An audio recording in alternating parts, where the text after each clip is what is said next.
Welcome in. It's Brad with College SportsCast.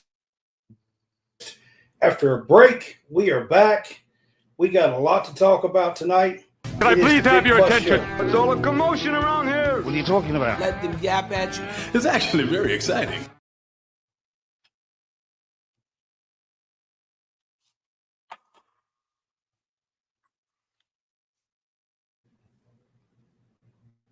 Hey guys, welcome in. Going to try to do this tonight. I haven't had my computer on for a while, so things are acting a little haywire. Got seat. So bear with me while we try to run this show tonight. Yeah. What's up, Hannons? What's up, man? What's going on?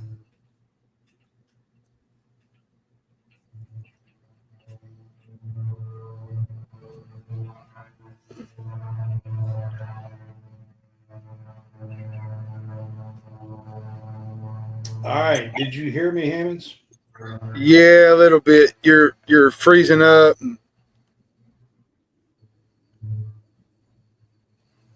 I'm telling you, I got stuff going on with this computer that's crazy. Yeah. I'm hoping it'll stop here in a minute.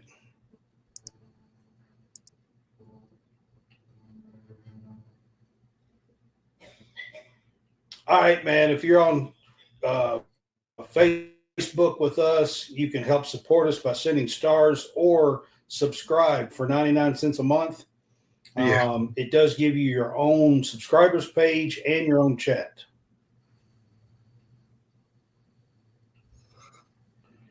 All right. I don't know if Hammonds can even hear me, but we are here to do an updated show. We haven't done a show for about a month. It's been 4 weeks exactly. I had some kids graduate high school, and I took some time off in May for that. And then at the end of May, 1st of June, John's dog got sick. Yeah, and he passed was away dealing with his dog. Just a lot of. He was dealing with his dog, trying to help him. Didn't get that done. Couldn't get no Wound better. up having to pass. His dog passed away. It's been a whirlwind of a week. So anyway, yeah. We're a lot of personal things have come at us. And this we'll probably do this show and probably another one next week, but beyond that, we probably won't do much until the SEC Media Days, which is in July. I know that there's a lot going on in the SEC football world. That's why we came on tonight, because we're going to discuss a little bit about Vince Marrow leaving and going to Louisville, right in the middle of the summer, right when football season starts. So there's there's a lot going on. There's a lot happening behind the scenes. It's been a wild week, Brad. Yeah, we're going to get into some stuff here. I clicked something off, so I'm hoping that will help with the running of this show. I'm hoping that will help, because I've had a couple of pop-ups and stuff trying to update, but I hadn't had this computer on for a while, so bear with me here while I try to get this worked out for tonight, because we hadn't done a show for 4 weeks. So, all right, John, we're going to start with on Friday night, the judge, I think her name is Wilkins, approved the House settlement on Friday night. This past week, it is a huge landmark deal.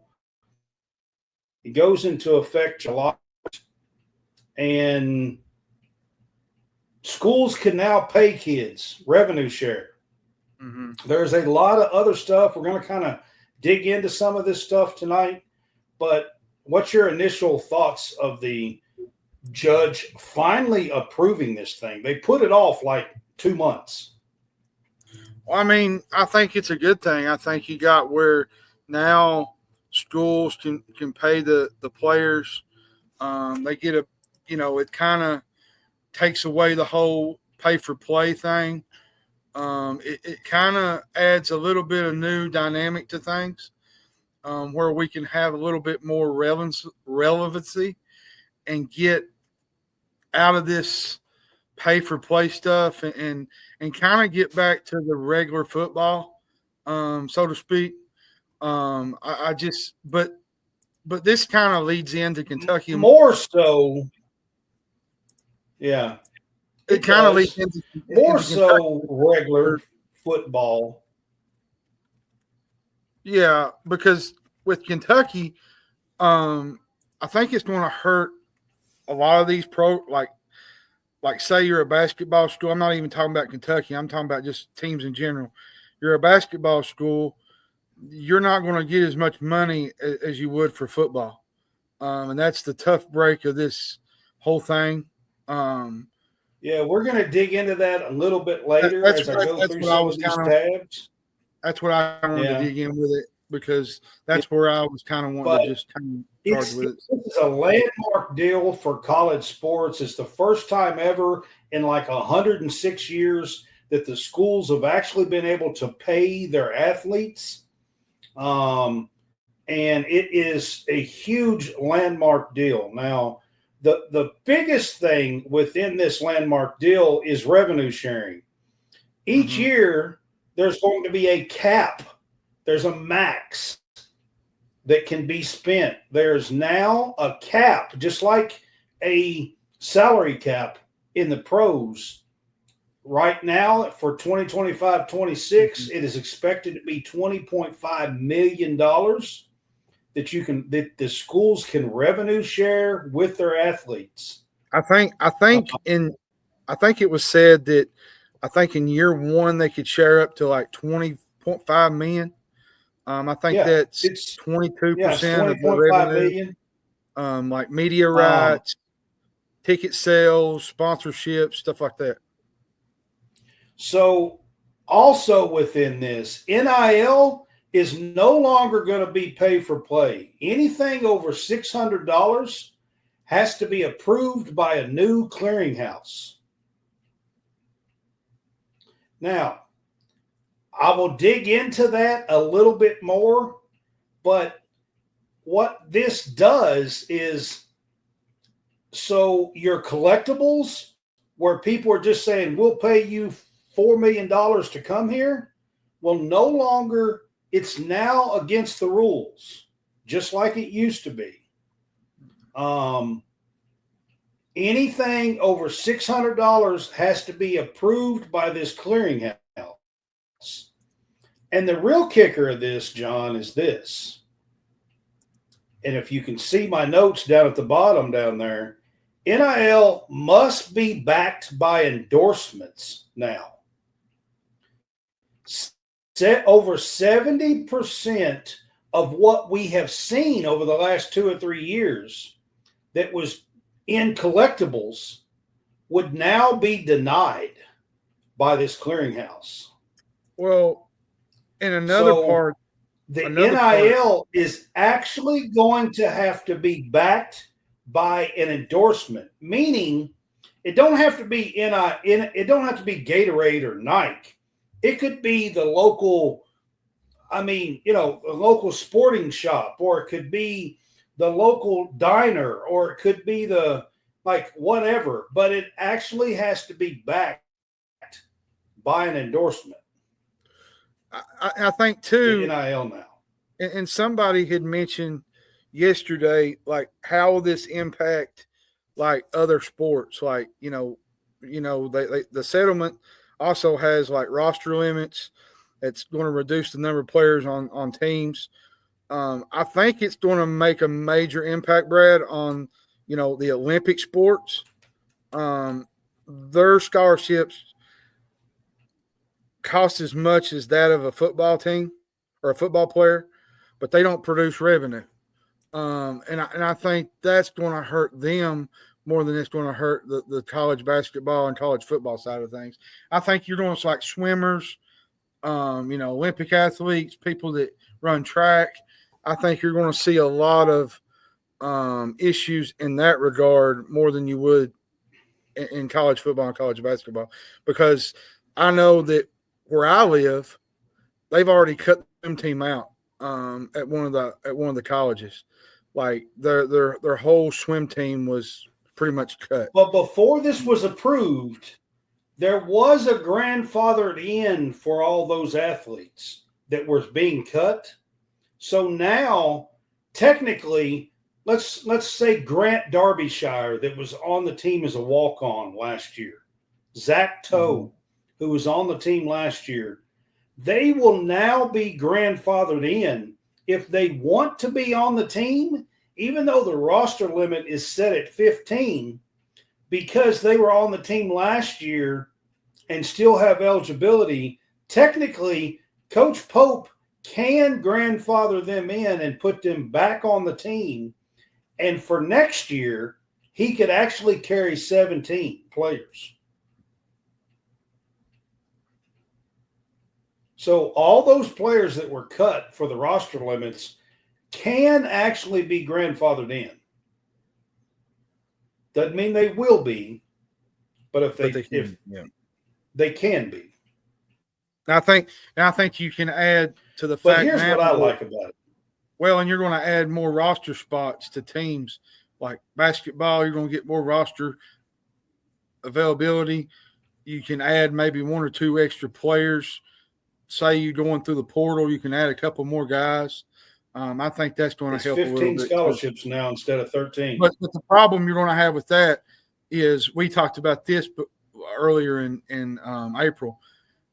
Who's going to really come and sit on the bench, though? Unless you're a really big-time athlete, you're not going to come and sit on the bench and be that 15th guy. Like, it's just not going to happen. It's going to be tough in spots, I think. In spots, yeah. Yeah, I think so. The greatest thing about this is the pay for play is now supposed to be illegal again. Now, here's the kicker, though. Will the courts back this up? Will they be able to enforce it all? Even though this settlement is a ruling through the courts, will the courts back up this settlement? Because there will be athletes that says, well, I got this $3 million deal and you can't deny it. And they'll try to take them to court. That's where we have been for the last 3 years. And the reason why it has been just a wild, wild west. Yeah. So it's going to be interesting to see how this plays out, because the clearinghouse is going to deny a lot of those deals. A lot of those deals. A lot, yeah. All right.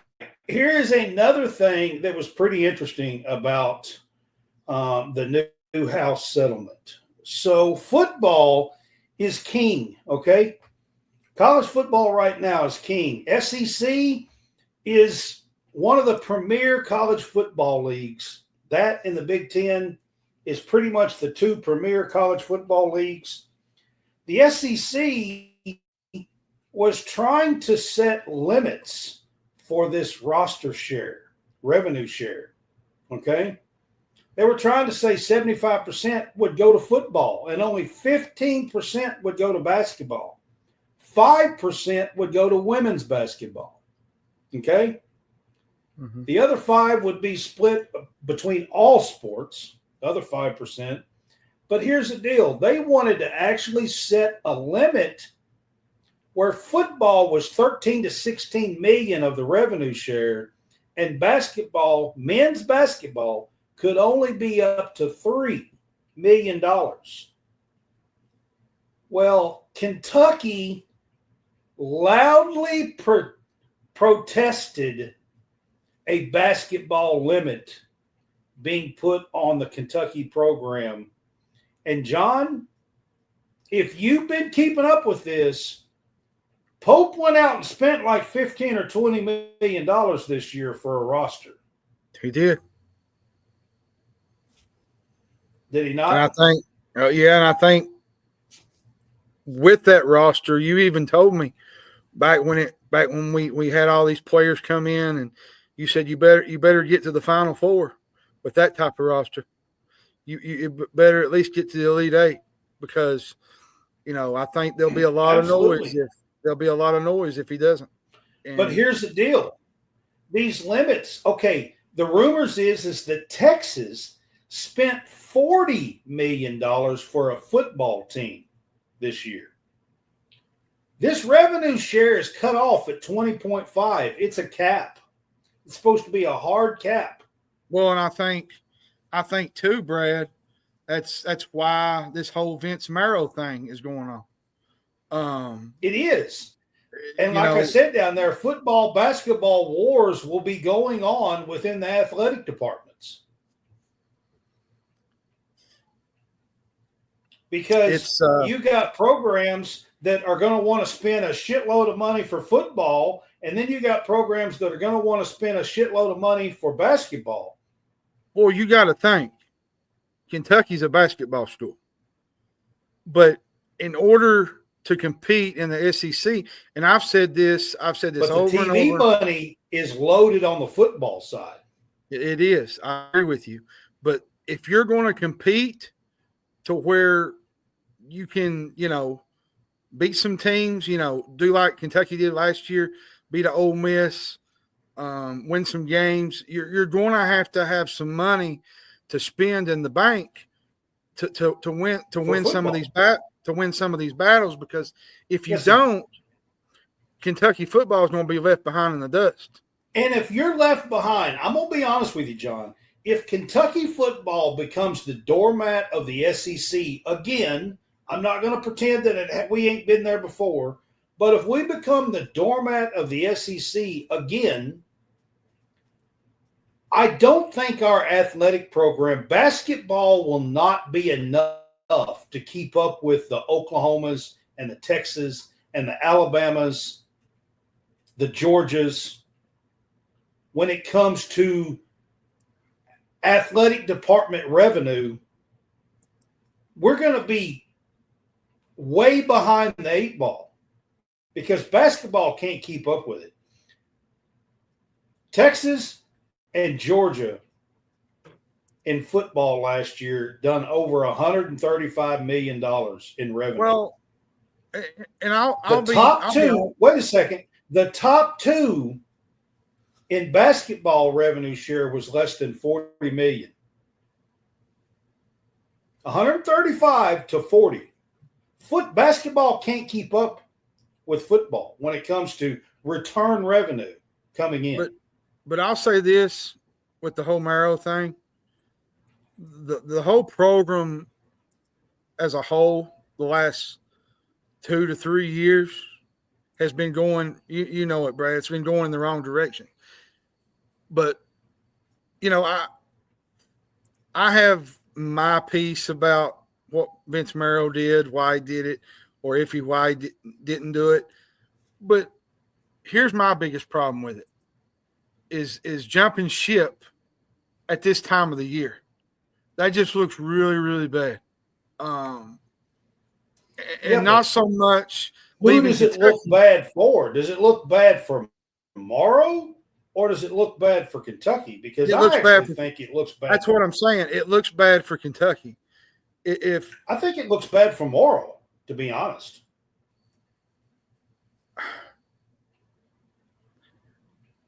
I kind of do, man. Personally, I think it kind of looks bad for Marrow, to be honest. And I'm going to go ahead and switch to it because that's my next topic. But Vince Marrow has announced that he is leaving UK after 12 years to be the general manager of the Louisville Cardinals. All right. Did y'all hear what I just said? Louisville Cardinals, general manager. John, I'm going to let you talk. Then I'm going to talk. Then we're going to dig into a couple of other topics. I've got another topic of what it's going to mean to Stoops. But just the Marrow decision itself and leaving Kentucky this time of year and going to the arch rival. What's your thoughts? I'll be honest. It seems like that Marrow has had his foot out the door the last couple of years. You know, there's been a couple of times where teams have called him and Kentucky kind of bucked up the money and, you know, decided to keep him. And I think now that with this whole NIL ruling, it's perfect timing, right? You know, you have all that go down, and then he jumps ship to go to Louisville. I'm going to be honest with you, Brad. You know, he's done a really, really good job at Kentucky. I think he was a really good coach. I think he done a lot for Kentucky.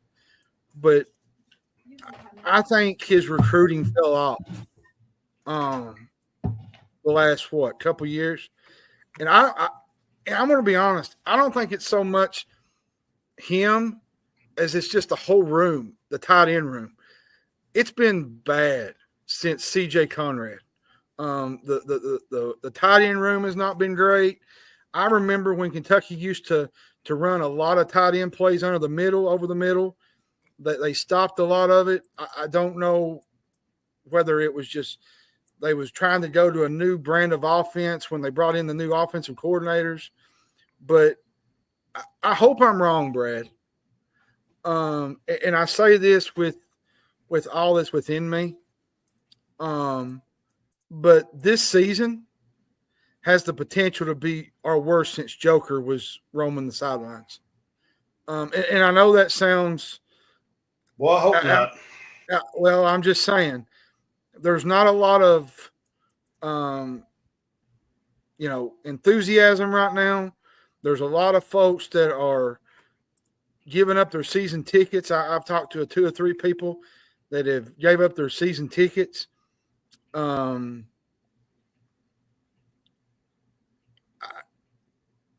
not surprised he left, Brad, honestly. I can understand why he wanted to leave. But to go to Louisville, of all places. I'm going to start with that statement right there because all these people that's saying I'm not surprised he left, I don't know what planet y'all are on, but here's the deal. It's June 10th.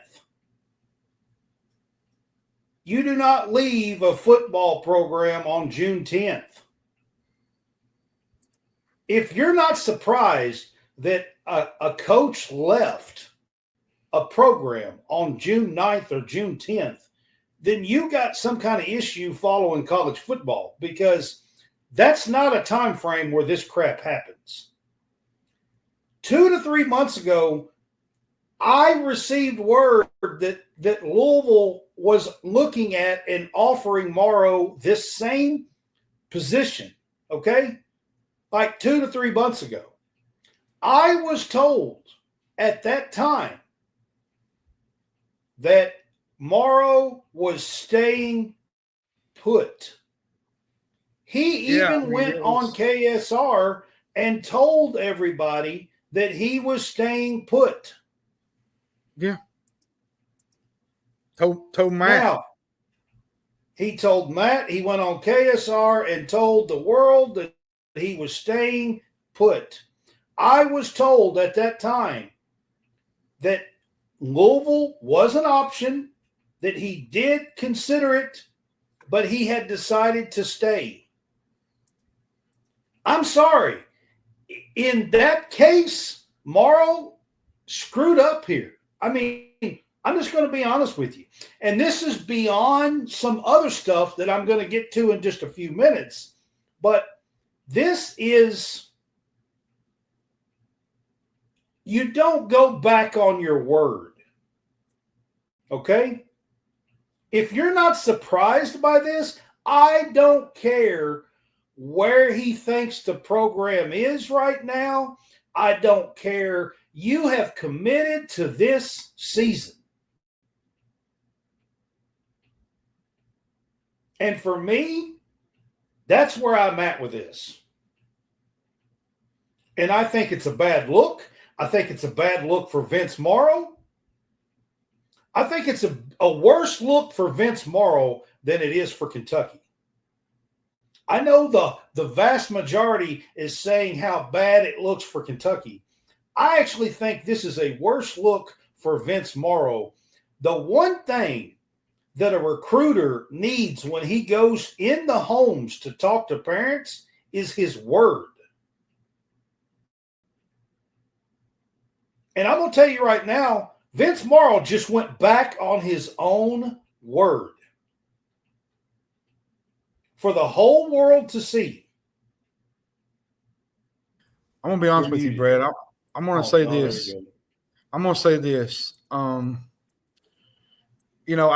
kind of been on the outs with Stoops for the last couple, 2-3 years. And I kind of wanted to bring this up because I think, well, man, that's my next topic is the Stoops thing. Are you done? Are you done with this part? Yeah. I wanted to bring up my next topic is what does this mean for Stoops? Well, that's what I want to talk about. Here's my thing. You've got to go to a bowl game. You've got to win at least 6 games. And the schedule. But I don't think that has anything to do with him. He needed to go to the bowl game with or without Marrow. Well, the schedule's what's daunting.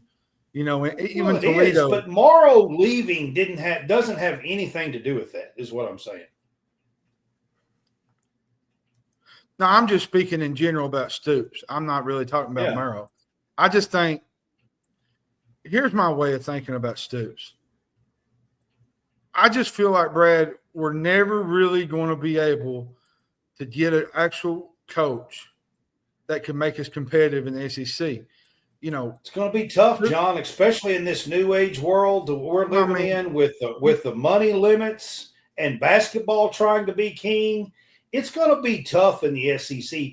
If Stoops is not here, it's going to be tough to go get another coach to come into the SEC where we're not spending the same amount of money as Arkansas or Missouri or South Carolina or Georgia or Florida or Tennessee or Oklahoma or Texas or Alabama or Auburn you could just go on and on and on. Who's going to come here? I haven't really seen something that's going to make me believe we can compete with monster, like you said, schools of the Ohio States of the world, now that they're paying $50 million for a team. Like Kentucky is kind of on the outs on that. And I wonder too if there was a rift between these two last year, because there was some times I've heard that there was. Because I'm gonna bring it up. I know I shouldn't, but I'm going to. The Gavin Wimsatt thing. Vince brought him here. If people don't know, and should have never happened. Honestly, it should have never happened. I said it last year. Go back to my show. I said it last year. And when he was benched and got transferred, Vince was not very happy. Good for him, because it was a terrible move. Terrible. It was a terrible move, and I'll be the first to tell you, it was a horrible move by Marrow to bring him here. After going out and getting Vandegrift, it was just a terrible move. Well, if you didn't have Vandegrift, and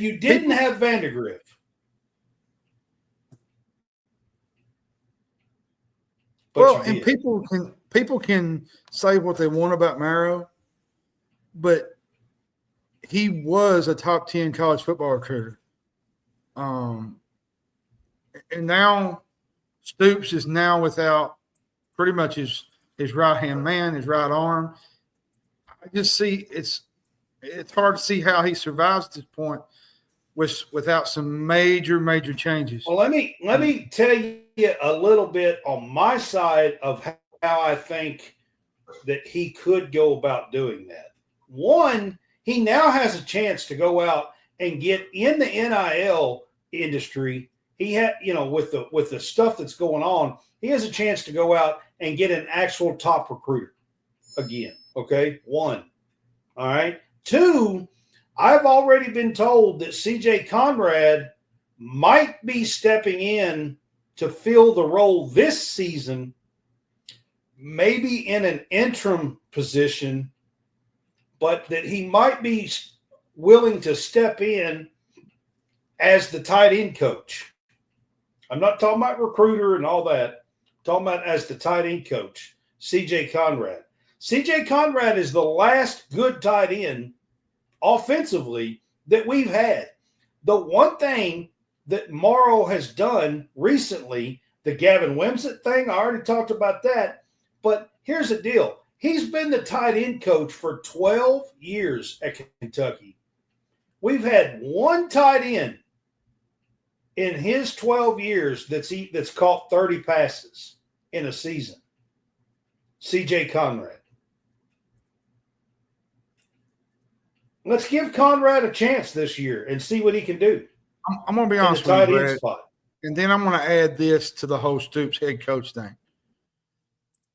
My biggest thing with Stoops, I don't think he's a great head coach, and I'm going to tell you a couple of reasons why. I think he's good with things off the field. He can roster build. He was good with player development early in his Kentucky tenure and all the stuff. Lately, it just seems like he's just kind of fed up, you know. My biggest issue with Stoops, and this is going to have to change this year and next year if he even stays, he's one of the worst in-game coaches I've ever watched. They're very undisciplined. They're unprepared. Pressure situations. My biggest thing, he can't identify good offensive coaches. The last coaches. 2 years, I agree with that. He micromanages them when he does. I feel like he can't develop quarterbacks like he does for a passing game, which that should have been a call to Dan Mullen. When Dan Mullen was available, the last 2 years, I would have had him as a quarterbacks coach. I just think, Brad, if you're going to have a coach come in here that could be a top 25, 30 roster. But you're breaking up. Before that, no. I mean, what are we clinging to, Brad? Are we clinging to the fact that come through first before we try to do another show? Yeah. What are we clinging to, Brad? Are we clinging that he's probably going to have a decent year?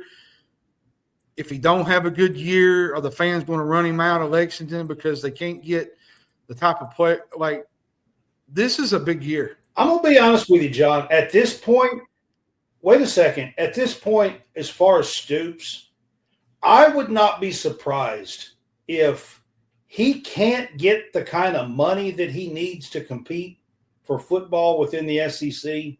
I would not be surprised to see him go somewhere else at the end of this year. He'll take a job somewhere else to compete in football. And if that happens, I'm not sure where Kentucky goes from there, to be honest. I'm really not sure where Kentucky goes from there. I'm not sure if your head coach is leaving because they can't get the money, who's coming here? People say John Summerall. Why would John Summerall leave Tulane where he's probably getting the lion's share of this money to run a program that might be joining the Pac-12? Why would he leave that to come to Kentucky to be top and not get the money? Why? Why would he do that?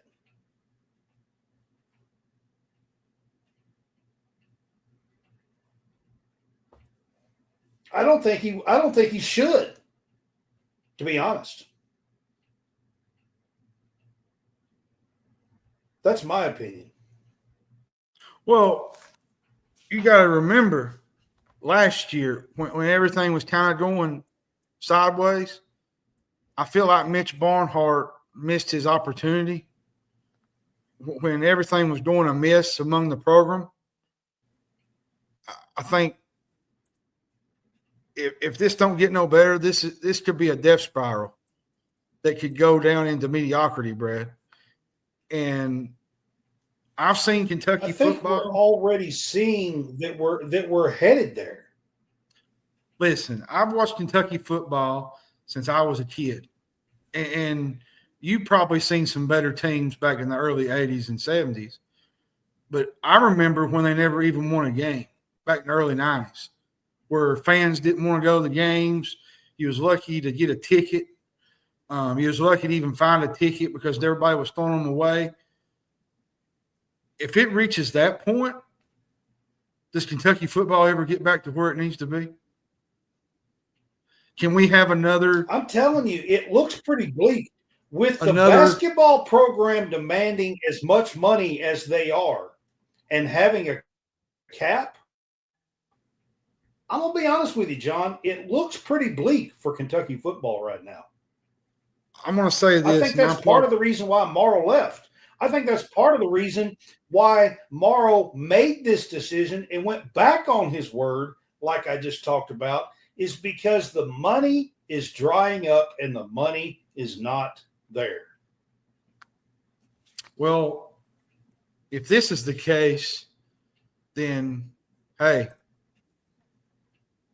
enjoy going back to watching Bill Curry type football is all I can tell you, because it's coming. I'm telling you, I think that's where it looks bleak, if you ask me. Now, one last question when it comes to this. Do you feel betrayed by Vince Marrow?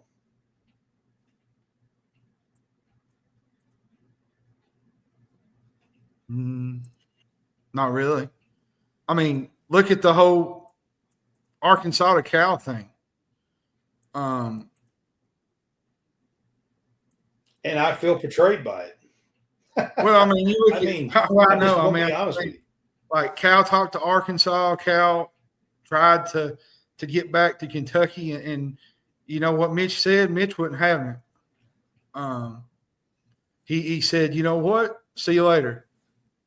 And I think this is where we're at with you know, Stoops and Marrow, where you know, hey, and there's a lot of talk going on right now. I don't know if this is true or not. I've seen some people mention this, but there's a lot of loyalty to Eddie Grant in the program,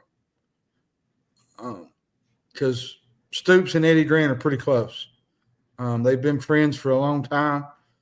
I'm not saying that had a lot to do with Vince Marrow leaving, but possibly there was some things that apparently Vince was wanting and Stoops didn't want to do.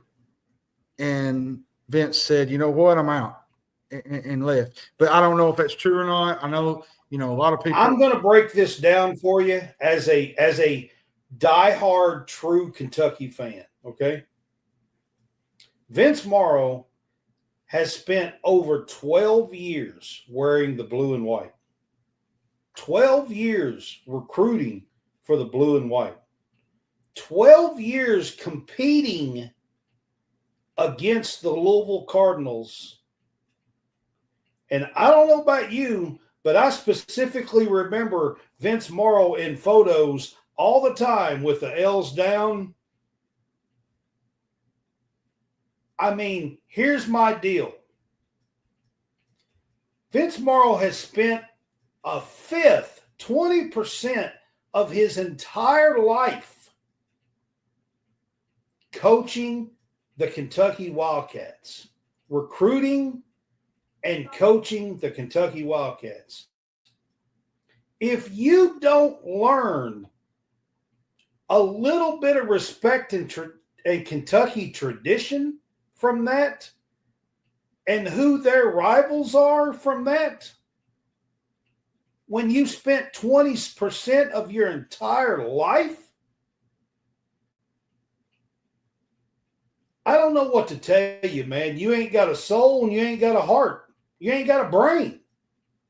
If you spend 12 years here and don't learn that, I mean, that's where I'm at. Same thing with Calipari, same thing with Patino. Y'all have no idea.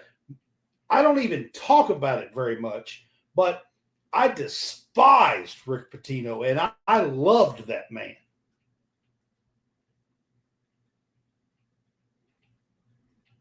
Vince Marrow, I'm sorry, but this is betrayal.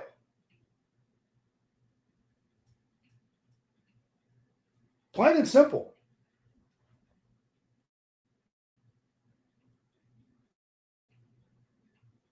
You're muted. I can't hear you. People got to remember, Kentucky, their fans, they have the fan base and the revenue to compete at a decent level that could most likely keep the fan. Like, look at Rich Brooks' era.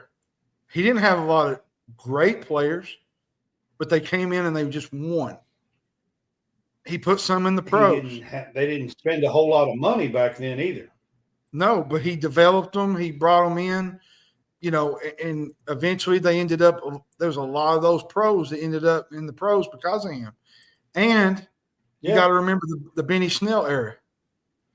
You got to sustain success through all of this, and I think it's just got lackluster the last 2 to 3 years. Yeah, but do you agree with me that if you spend 20% of your life as a Kentucky Wildcat, that you ought to know better? Yeah, I do. But, Brad, let's be honest. Come on. But let's be honest, Brad. He's going to a better situation. Here's the fact of the matter.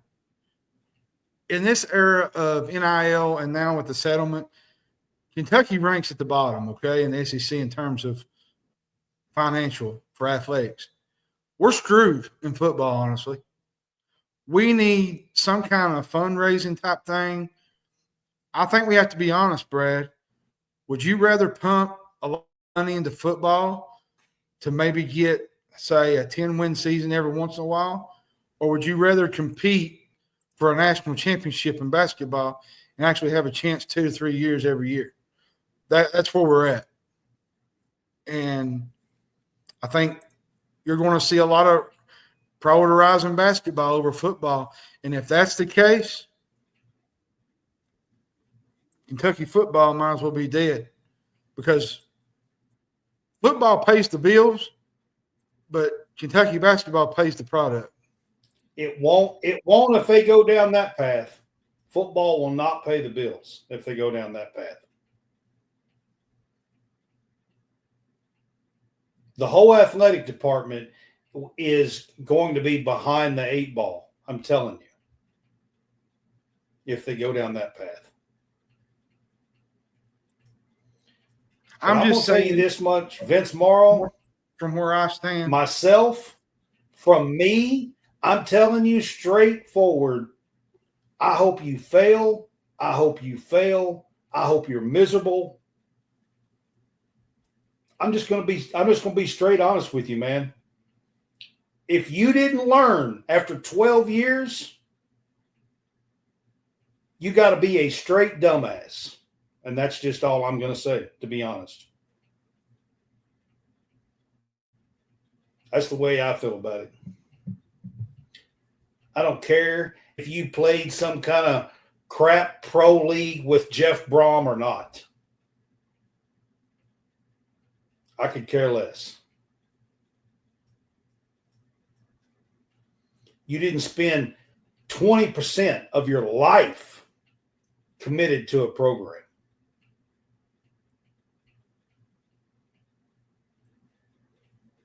Like I said, Brett, I just think all right. Kentucky football is going down a path that we don't want to like. And that's just. I didn't say you can't leave. You just don't go to the hated rival, man. You can't do that. I'm sorry. You can't go to Louisville. You can't go to Tennessee. That's my biggest thing is in the middle of the season. Well, not middle of the season, middle of the summer. you take off and leave to go right to before the season starts. Right before the season starts. So, we're a month away from SEC Media Days. Yeah, and I'm not a real big fan of it, Brad. All right, college football or college basketball, women's and men's today approved coaches challenges. John, did you catch this? I did. Yep. I seen where in the men's game, you got to have a timeout. If you win it, you get a second one. The women's game, you just get one. You do not have to have a timeout in the women's game. The women use their timeouts to advance the ball, just like the NBA does. So they're not doing that in the women's game. But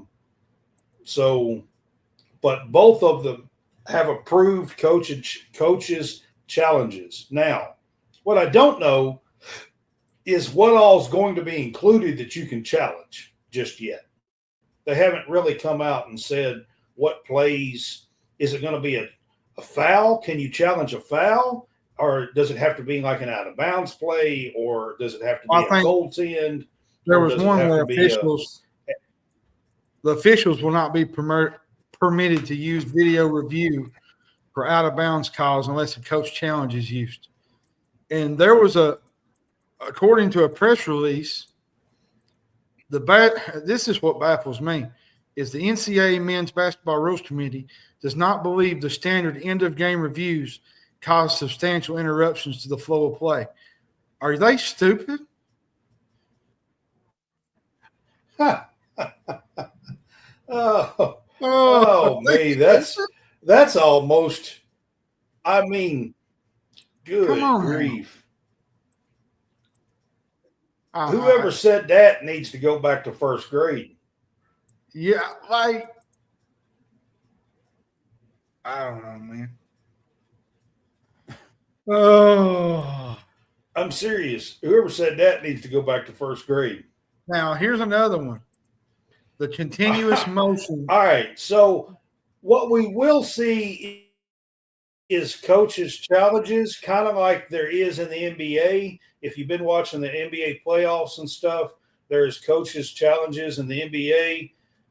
If you win, you get one. If you win it, you get a second one. I think that's it. You can only have up to 2 a game. If you lose, you do have to burn a timeout in the men's game. In the women's game, you do not. That's the reason why you don't have to have a timeout. You don't have to burn that timeout to challenge it, because they use those timeouts a little differently in the women's game than they do the men's. But I am allowed on foul calls. You're muted. The continuous play is what I'm excited about. That an offensive player who ends his dribble going towards the basket absorbs contact. I don't like the continuation play. The NBA does it, and they're terrible with it. Terrible. They can't they can't officiate it. Officials will now have the option to call a flagrant 1 foul when a player is contacted in the groin. A flagrant 1 call awards 2 shots in possession of the ball. Previously, officials were only allowed to call a common foul or flagrant 2 on groin contact plays. Flagrant 2 I don't like the continuation call. They don't even call it right in the NBA. I mean, there was a play the other day. Shea Gilders clearly took a hit and made the shot. They wiped it out, didn't include it. And then a guy can be at the damn 3-point line, get a foul, take 4 steps to the damn lane, and they'll call continuation. It's the dumbest. They don't get it right. I hate it. It's terrible. And it'll probably be terrible in college basketball as well. Yeah.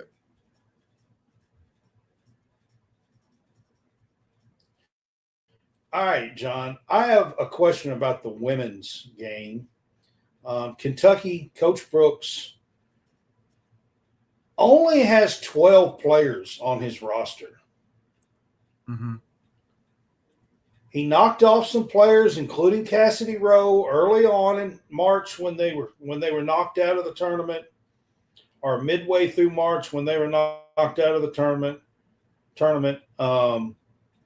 And he only has 12 players on the roster. My question is, did Coach Brooks do enough roster build for the 2025-2026 season? And I'm going to expand this by saying this.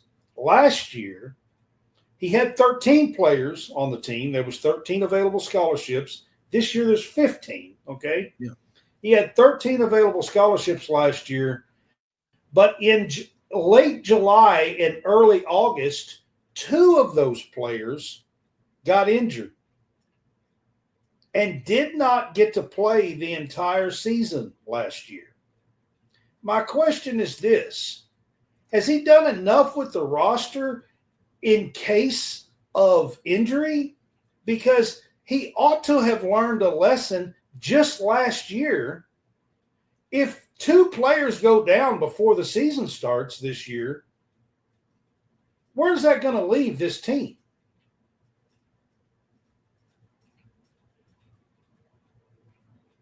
It's going to be tough. I mean, I felt like he needed one more superstar. We talked about that in early April. I felt like I wouldn't say a superstar. I'm just saying somebody that take the girl from South Carolina, the one that went to LSU. Flage? Not Flage. Not Flage. LSU. Malaysia. Malaysia Fawali. Somebody of that, somebody that can just really get you a rebound, get you some points late in the game. I'll be honest with you, bro. I don't think they have that. Now, the girl from the Morgan girl from Georgia Tech, I think is going to be really, really good. But is she really going to be able to do what Georgia Amore last year? Well, I mean, they have a good 6 or 8, okay? But they thought they were going to have a great 8 last year, and Jordan Obi and Dominika Perova both got hurt before the season started. And that absolutely decimated their bench last year. If you go back and look at the Kentucky women's bench, they got almost nothing from their bench the entire year. 4, 5, 6 points a game on average. They got next to nothing from their bench last year. They played Sanaya and Cassidy Rowe and a little bit of Lexi Blue and Clara Silva. But they only played like 6-8 minutes a game on average. I think Clara Silva had like 11 plus minutes a game, and that was it. My point is this: if they take some preseason injuries, he's only got 12 on this roster. One of those is a foreigner who has not even been here again, just like Clara Silva did last year. She's going to come in late. She's a big girl. She's going to be a freshman. She's not even anywhere near as accolated as Clara Silva was, this new girl that's coming in, as far as her play. She's probably not going to play a whole lot this year. So that leaves 11. Then you got his daughter, Gabby, who barely played last year. Yeah, that's only 10. Very limited. I mean, so if you start losing a couple of players, is there enough on this team? Are we going to be in the same boat that we were last season? I think he's just going to have to add what's left. He's going to have to add somebody, but who knows what they're going to do? I mean, I think he should have went the route the men did, because the men kind of have a nucleus, but I look at the men like I do with Georgia Amore. Otega Owe was sort of Georgia Amore, right? You get that back, you get a superstar back. And Kentucky don't have that. The women's No, side. the girls didn't have that option. No, Amore was gone. She was already a fifth year. And And she couldn't. Deja was a fifth year. She couldn't. So they do have a good nucleus, okay? And they brought in 3 players that I think will be good pieces. My issue is if one of those 3 or 2 of those 3 winds up getting hurt, just like happened last year, I just don't think Kenny Brooks has done enough roster build with this team, including the Cassidy Rowe thing, because right now, setting June 10th, you look at what he did with Cassidy Rowe and you think, why couldn't she be on this team? She would have been a senior. She has some experience. She could play defense. She could come off the bench and play your point guard. Was she going to fill it up and score 10 points a game? No, she wasn't. And she's not probably ever going to do that. Okay? But could she get you some charges, play defense, and control the game and the team? Absolutely. The little things, hustle plays, play defense, draw some charges, maybe hit a 3 every now and then. I did want to, when we get done here, I wanted to bring up something on the men's side since we've had a break. There's been some news break, and I kind of wanted to bring that up. Well, on the men's side, one of the Walker Horn is coming back. He's going to be the 15th. I'm talking scheduling wise. When we get done with, is this our last topic or no? No, I've got a couple more real quick. Okay, I'll do it at the end. All right. So, John, the NBA draft is 2 weeks away. And I think it's June 25th, if I'm not mistaken. It's on a Thursday night. I may have the date wrong by looking at that because tonight's Tuesday and today's the 10th. Well, we all know Cooper Flagg's going number 1. So, all right. My question to you is this, John. If you have looked at the top 10 or 15 picks, nearly every one of them are freshmen. Yep. Dylan Harper, Ace Bailey. But I have a question. The college game has kind of gone away from that. Why is the pros still basically only looking at the freshmen? And it just seems like the good players, the seniors, the Oways, the Yatzels, the good players from college basketball are just being left behind. Well, and to be fair, some of them came back to school. Yaxel came back to school. Ortega Oway come back. I think a lot of them come back to school, John. That's my whole point. That's what I'm saying. I think why is the NBA still drafting these 19-year-olds that can't really even accomplish greatness in college? I mean, the 2 kids from Rutgers were on the same team, and they weren't very good. They didn't even make the NCAA tournament. What does that show you? How can you look at their game and be like, whoa, they're really going to help our team? What do you mean they're going to help your team? They just showed that they can't carry a team. Well, I mean, you got to think they're expected to do a lot. You know, they're expected to act like real men out of the gate. Now, Cooper Flagg's a different story. I'm not talking about Cooper Flagg here, guys. Cooper Flagg, he proved himself. Okay. Well, I think it's interesting, Brad, because they're also expected to give a lot of these NBA teams a sense of, you know, who they are as a person. I mean, you know, at 18, you're probably thinking, you ask these kids, what do they like to do? Do they like to listen to music? Play Do they like to hang out Fortnite. with friends? I mean, even if I had to sneak out of my house sometimes to do it, I mean, I They do want it. to play Fortnite. I think part of the reason it's so hard to have a big NBA career is because making through it in the early years, there's so much pressure and commitment and expectations. I think takes a huge toll. John, I guess my question to you is this. If you were a current owner of I'm going to say the San Antonio Spurs, okay? Yeah. You have the second pick in the draft, all right? You're probably not going to land Cooper Flagg, okay? But you have the second pick of the draft. In your basketball opinion, would you rather have Dylan Harper or would you rather have Otega Owe? It just depends on their skill set. Like, Listen, you can spin it all you want. You've watched basketball. You've watched them both play.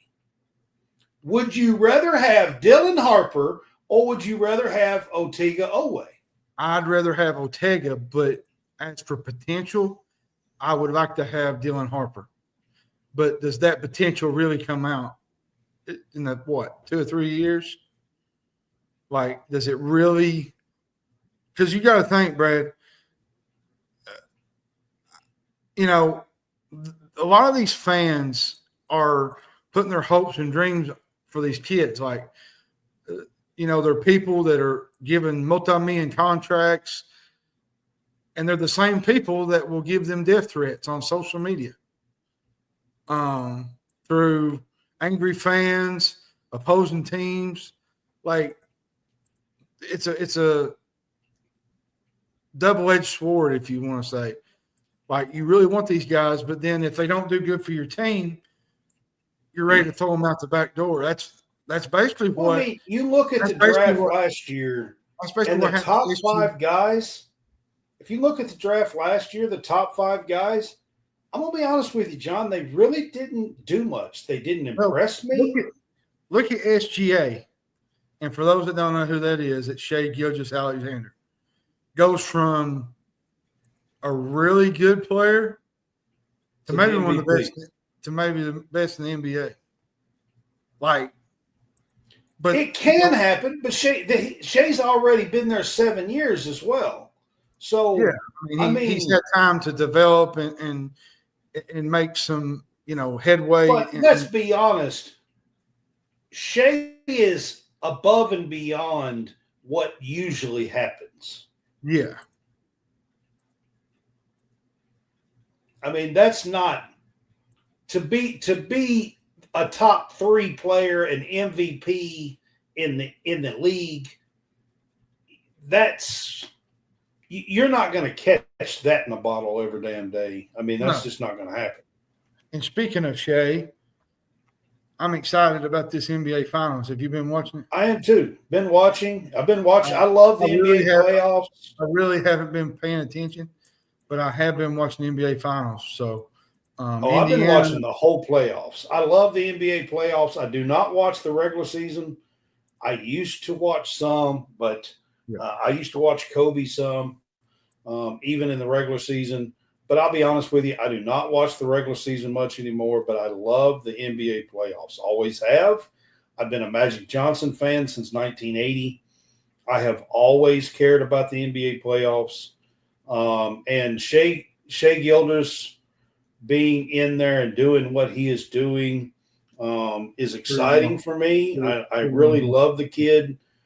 Not only is he a great player, not only has he far exceeded, not only is he from Kentucky, but man, what a great human being. Yeah, he's a great person. Just a great human being, a great teammate. I don't know if he's going to win. It's 1-1. They're going back to Indy. We'll see what's going to happen. But they actually should be up 2-0 because the first game they should be. You're right. Yeah. They should be. But I am greatly watching the NBA playoffs, and hopefully can't wait really for the NBA draft as well. I also like watching the draft.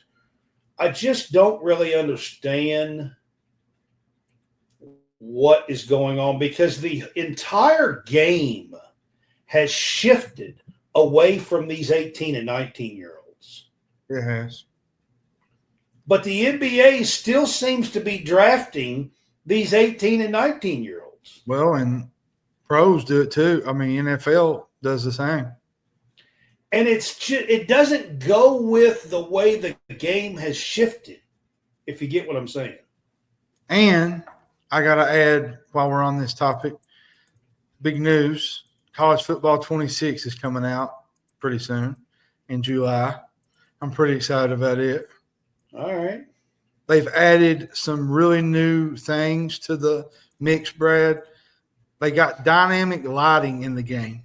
So a game in Oregon will be different than a game in Auburn, Alabama. Like, I think that's pretty neat. Is having the sunset and then it go down on the Rose Bowl. I think that would make for a fun game and playing with dynamic lighting. So pretty big stuff they've added new into the baseball or into the football game. Well, we're going to kind of wrap up our topics with the College World Series. The College World Series is set to take place this weekend in Omaha. It is a huge, huge thing for college baseball. If you've ever been to Omaha, you know what I'm talking about. You know how great it is to actually be there. It is a huge, huge deal. It will draw millions of fans this weekend, not only there, but on TV. And I got to give a huge shout out to the Murray State Racers. Yep. The first time they have ever made the College World Series in Omaha. So and they beat Duke, which makes it even better. And they beat Duke at Duke. So the Omaha 8, Coastal Carolina beat Auburn at Auburn in 2. So that was a big upset. Arkansas beat Tennessee, who Tennessee is the defending champs. Knocked out Tennessee. LSU beat West Virginia. They're in. Arizona beat North Carolina. They're in. Oregon State beat Florida State. Knocked them out. And Oregon State is back in the College World Series. UCLA beat UTSA. Did you know? Who was a shocker to be in there. Did you know that Duke has still not been to the College World Series since 1961? I didn't know. They still have a So drought. you've got who else am I missing? Arizona, UCLA, Oregon State, Coastal Carolina, Arkansas, LSU, Murray State, and I'm Coastal missing Carolina. one, John. Coastal Carolina. Here, let me look real quick. I'm missing one, and I know who it is, but UCLA. It's Louisville. Yeah. It's Louisville. Ha. It's Louisville. That's funny that I forgot them. Yeah. Just forgot all about Louisville. Yeah, just forgot all about it. Should be exciting this weekend. Josh.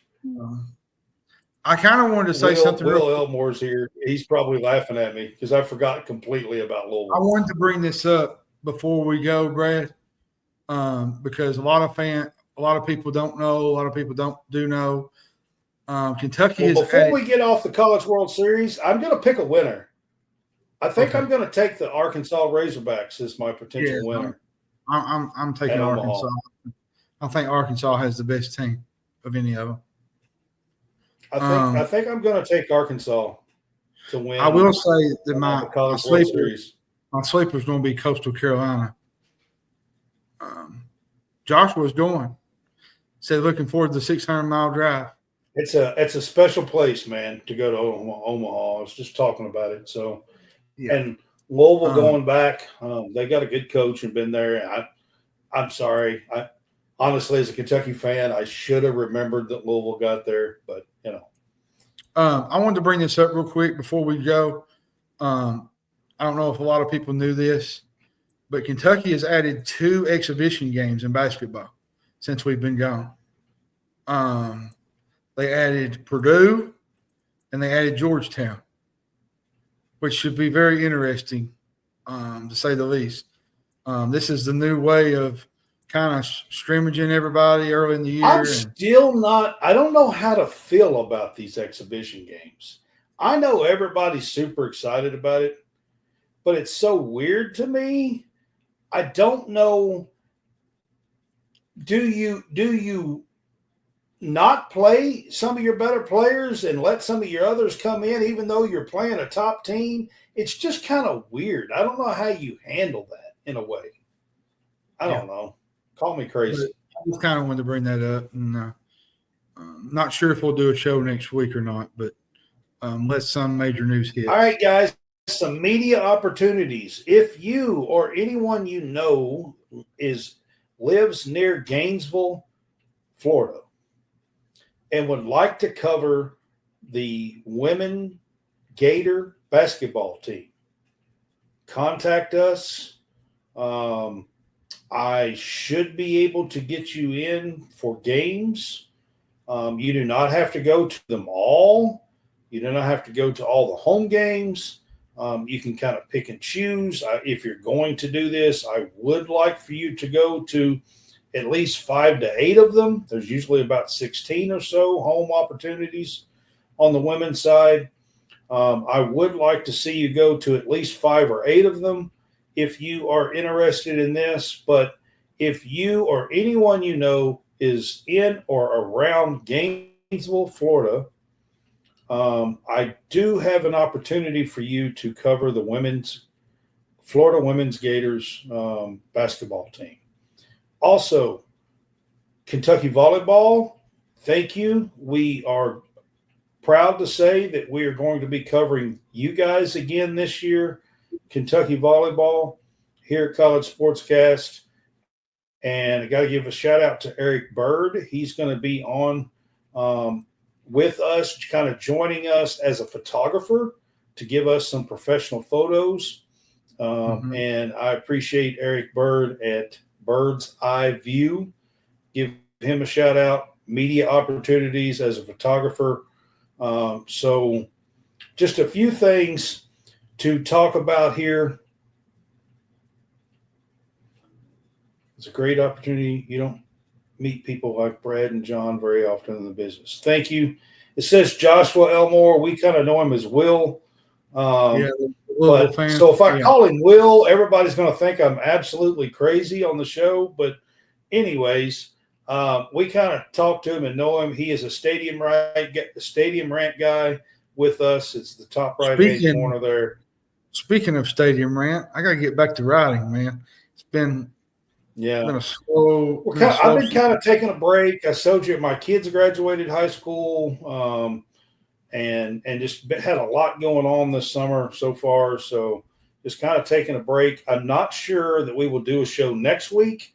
I would kind of like to do a show in and around, maybe just after. I'm not sure. The NBA Finals wraps up and the NBA Draft.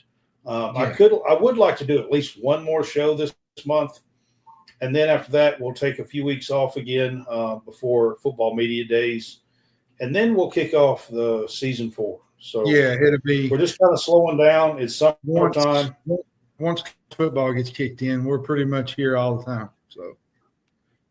Yeah, we'll be here we'll start up like 2 or 3 times a week then. Because we'll have conference previews to do. We do those every year. Well, and then we have the game that when games start, we have game day pick'ems and we have the big fuss show, and so we'll kind of get back going then. Our Bet Us link is right there. join us at bit.ly, the Real Fresh Bet US. You can get some great benefits there, including 3 times 125% on your deposits. So join us there, and we're going to wrap this up. I appreciate you guys being with us tonight, and we will see you around the NBA draft. We will try to do a show, maybe one more show this month, and kind of wrap up season 3. Yeah. So that'll kind of be our wrap-up show for season 3, and we will kind of finish things up for you guys with the NBA draft and any other news that comes out. Hell, who knows? Maybe Coach Stoops leaves by then. Hell, I don't know. Oh, me. I mean, you never know with this crazy-ass world that we live in anymore. At this point, yeah. I mean, who knows? Maybe Coach Stoops joins Tennessee staff or something. I don't know. Oh, me. Right before the damn season. I don't know. But you never know with what's going on in today's world. Oh, you're talking about some upset ball fans to happen. I don't even want to think about it. I do. It's kind of funny. It is. Oh, me. All right, man. We will see you guys later. This is the Big Fuss Show. Appreciate you guys, and go have some fun. Enjoy your summer. And like I said, we will have a wrap-up show, one more before the end of the month. Y'all have a good night. Can I please have your attention? There's all a commotion around here. What are you talking about? Let them yap at you. It's actually very exciting.